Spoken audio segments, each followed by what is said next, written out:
নমস্কার বন্ধুরা, রূপালী কিচেন ব্লগে তোমাদের সবাইকে স্বাগত। তো দেখতে পাচ্ছ আম নিয়ে চলে এসেছি। এই আম দিয়ে আজকে আমের জেলি বানাবো, খুবই টেস্টি। তো চলুন চলে যাই আজকে রেসিপিটিতে। আম তো মিষ্টি মিষ্টি টক টক, এর জন্য একটু চিনি দিয়ে রান্না করতে হবে। তো দেখো আমগুলো প্রথমে আমি ছাড়িয়ে নিচ্ছি, চোচা ছাড়িয়ে নিচ্ছি।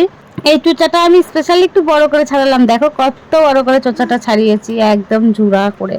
পুরো আমগুলো চোচাগুলো ছাড়িয়ে ছাড়িয়ে আমগুলো সব চারফালা করে করে বানিয়ে নেবো। এর ভেতরের বীজটাকে ফেলে দিয়ে চোচাগুলো বানিয়ে নিচ্ছি। আমটা প্রথমে ধুয়ে নিয়েছি, তারপরে আবার আরেকবার করে কেটে নেওয়ার পরে ধুয়ে নেব। তো দেখো আমগুলো ছাড়িয়ে নেওয়ার পর, আর আম তো টক হবে খেতে, একটু এগুলো টক টক আমি নিয়ে এসেছি, কারণ একটু চিনি দিয়ে আম একটু টক টক মিষ্টি মিষ্টি ঝাল ঝাল ও ভালো লাগে খেতে, খুবই ভালো লাগে করে জিভে জল চলে আসে। তো দেখতে পাচ্ছ আমগুলো সব বানিয়ে নিচ্ছি। আজকে তোমাদেরকে দেখাবো আমের জেলি কিভাবে বানাবো। তো আমের জেলি বানানোর জন্য আমগুলো ছুলে নিয়ে আম বানিয়ে নিচ্ছি। আম তো অনেকেই ভালোবাসো টক খেতে, আবার অনেকেই ভালোবাসো না। যারা ভালোবাসো তাদের জন্য শুধু এই ভিডিওটি। কাঁচা আম তো খেতে কাসুন দিয়ে খুবই ভালো লাগে।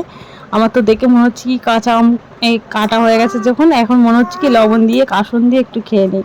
তো দেখো কড়াইতে জল দিয়ে দিয়েছি, কড়াইতে জল দিয়ে আমগুলোকে দিয়ে দিলাম, দিয়ে একটু ঢেকে দেবো। সামান্য একটু লবণ দিয়ে দিচ্ছি, দিয়ে এটাকে নাড়াচাড়া করে দিয়ে ঢেকে দিতে হবে। প্রথমে আমগুলোকে আমি সেদ্ধ করে নেব।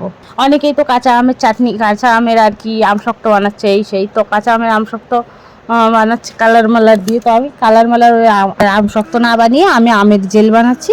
তো এই জেলটা আমি 4-5 দিন ধরে খেতে পারবো, এমনভাবে বানাচ্ছি। দেখো তো আমের জেলটা অনেকটা তৈরি হয়ে গেছে, একদম এইভাবে খুন্তি দিয়ে নেড়ে নেড়ে ঘেটে ঘেটে একেবারে ভেঙে চুড়ে দুমড়ে নিলাম।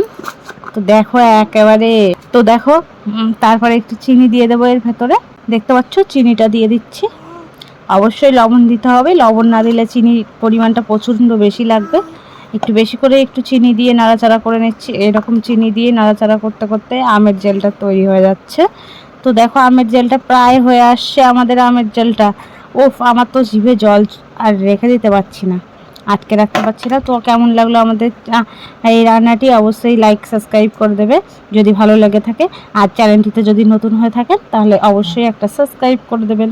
এই যে দেখতে পাচ্ছ একটা মশলা আমি দিয়ে দিচ্ছি, এখানে জোয়ান গুঁড়ো আছে, স্পেশাল মশলা জোয়ান, রাঁধুনি দিয়ে, তারপরে মৌরি টৌরি দিয়ে, ধনে টনে দিয়ে আমি একটা স্পেশাল ভাজা করে নিয়ে একটা মশলা বানিয়েছি।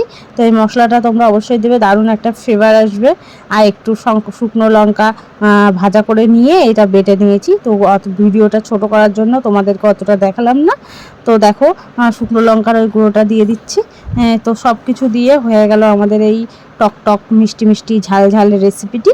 তো কেমন লাগলো অবশ্যই কমেন্ট করে বলবে কিন্তু বন্ধুরা। তো ভালো থাকবেন, সুস্থ থাকবেন। এই রেসিপিগুলো দেখার জন্য অনেক অনেক ধন্যবাদ। তো সবাইকে অনেক অনেক ধন্যবাদ সম্পূর্ণ ভিডিওটি দেখার জন্য। আমাদের ভিডিওটি আজকে এখানেই শেষ করছি। সবাই ভালো থাকবেন, সুস্থ থাকবেন।